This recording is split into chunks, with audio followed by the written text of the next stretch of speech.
अस्सलामु अलैकुम वरहमतुल्लाहि वबरकातुहू। स्वागत है आप तमाम स्टूडेंट का आपके चैनल सदाए वक्त में। प्यारे बच्चों, कैसे हैं? उम्मीद करता हूं कि सब बच्चे खैरियत से होंगे।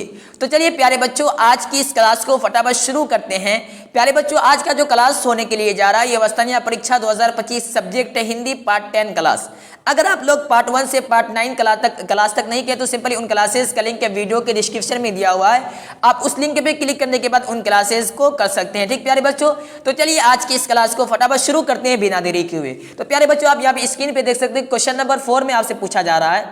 थोड़ा नीचे कर लेते हैं इसे ताकि आप लोगों को अच्छी तरीके से दिखाई दे।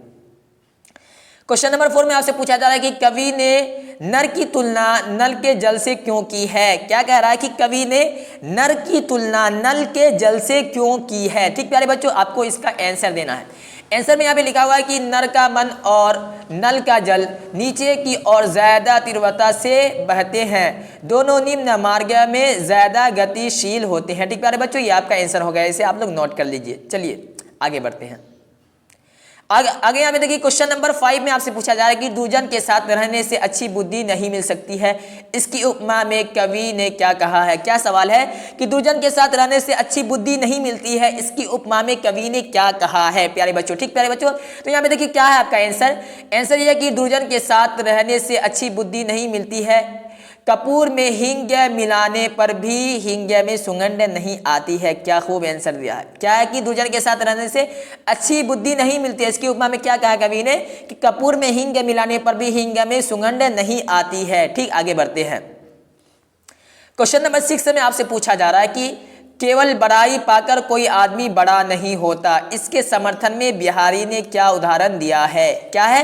केवल बड़ाई पाकर कोई आदमी बड़ा नहीं होता, इसके उदाहरण में बिहारी ने क्या, इसके समर्थन में बिहारी ने क्या उदाहरण दिया। ठीक प्यारे बच्चों, तो हम यहाँ पे देखिए आपका आंसर क्या आ रहा है। यहाँ पे साफ साफ लिखा हुआ है कि केवल बड़ाई पाकर कोई आदमी बड़ा नहीं होता, इसके समर्थन में बिहारी ने धतूरे के पत्ते का उदाहरण दिया है। क्या? जिसका धतूरे के पत्ते का उदाहरण दिया है।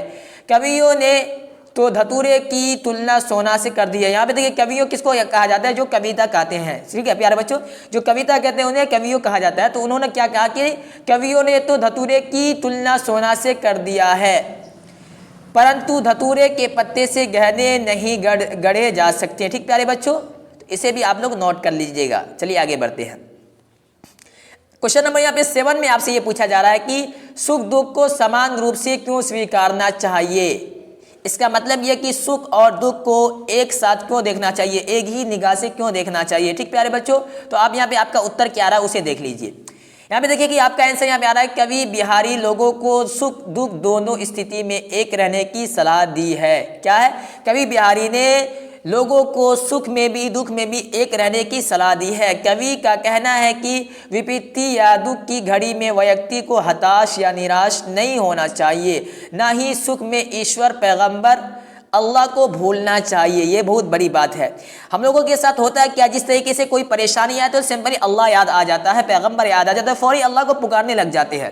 लेकिन जैसे ही वो परेशानी वो बला यहाँ हमारे पास से खत्म होता है, टलता है, तो सिंपली हम अल्लाह को भूल जाते हैं। यानी जिस तरीके से समझ लीजिए हमारे पास कोई मुसीबत आती है, कोई परेशानी आती है तो हम अल्लाह को याद करने लग जाते हैं, और जैसे ही वो परेशानी खत्म होती है, हम सुख हमारे पास आ जाता है तो सिंपली हम क्या करते हैं, अल्लाह को भूल जाते हैं, अल्लाह को छोड़ देते हैं, पैगंबर को भूल जाते हैं। ऐसा नहीं करना चाहिए, और ये एक कवि का भी कहना कि ऐसा नहीं करना चाहिए। जिस तरीके से हम सुख में दुख में अल्लाह को, पैगंबर को, भगवान को याद करते हैं, उसी तरीके से हमें सुख में भी अल्लाह को, पैगंबर को याद करना ही चाहिए। ठीक प्यारे बच्चों, आगे बढ़ते हैं। इस आंसर से हमें कुछ सीखने को मिला। ठीक प्यारे बच्चों, तो इसे आप लोग अपनी ज़हन में बनाए रखिएगा। चलिए आगे बढ़ते हैं।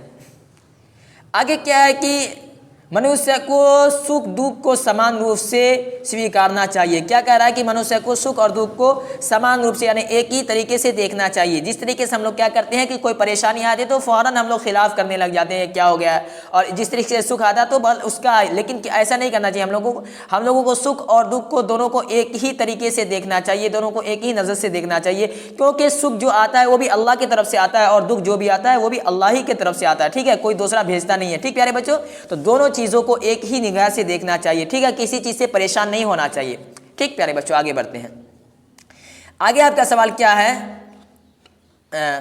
क्योंकि सुख और दुख रूपी पहिए के सहारे ही जीवन की घड़ी कर्मपथ पर बढ़ती है। ठीक प्यारे बच्चों, तो इसे आप लोग नोट कर लीजिएगा। ठीक, आगे बढ़ते हैं। आगे क्वेश्चन नंबर 8 में आपसे पूछा जा रहा है कि गुण नाम से ज्यादा बड़ा होता है। गुण नाम से ज्यादा बड़ा होता है, फिर आगे है कैसे। गुण नाम से ज्यादा बड़ा होता है कैसे। ठीक है, ये आपसे सवाल किया गया, तो यहाँ पे आपका उत्तर है नाम से कोई गुणवान नहीं होता। जैसे धतूरे को भी कंक कहा जाता है, लेकिन उससे गहना नहीं बन सकता। इसका एग्जाम्पल मैं आपको एक दे देता हूँ। जिस तरीके से अभी के दौर में कोई अपना नाम टीपू सुल्तान रख ले, तो वो टीपू सुल्तान नहीं हो सकता। उसको टीपू सुल्तान के जैसा करना होगा, बनना होगा, उसके जैसा काम करना होगा, फिर वो टीपू सुल्तान कहलवाएगा। ठीक प्यारे बच्चों, इसीलिए यहाँ पे इसका उदाहरण भी दे दिया गया है और ये भी कह दिया गया कि गुण नाम से कोई बड़ा नहीं होता। ठीक प्यारे बच्चों, गुण नाम से कोई गुणवान नहीं होता है। जैसे धतूरे को भी कंक कहा जाता है, लेकिन उससे गहना नहीं बन सकता। ठीक प्यारे बच्चों, तो इसलिए आपको टीपू सुल्तान बनना है या डॉक्टर APJ अब्दुल कलाम बना, तो आपको उस नाम से नहीं, नाम तो रखिए लेकिन नाम के साथ साथ आपको काम भी करना होगा। फिर आप डॉक्टर APJ अब्दुल कलाम बन सकते हैं, आप टीपू सुल्तान बन सकते हैं। ठीक प्यारे बच्चों, तो चलिए प्यारे बच्चों, आज की इस क्लास को यहीं पर समाप्त कर देते हैं। प्यारे बच्चों, आज का क्लास आप लोगों को कैसा लगा, समझ में आया या नहीं आया, आप लोग सिंपली अपनी राय कमेंट सेक्शन में जरूर दीजिएगा। प्यारे बच्चों, फिर मिलते हैं अगली क्लास में, तब तक के लिए खुदा हाफिज, अस्सलामु अलैकुम।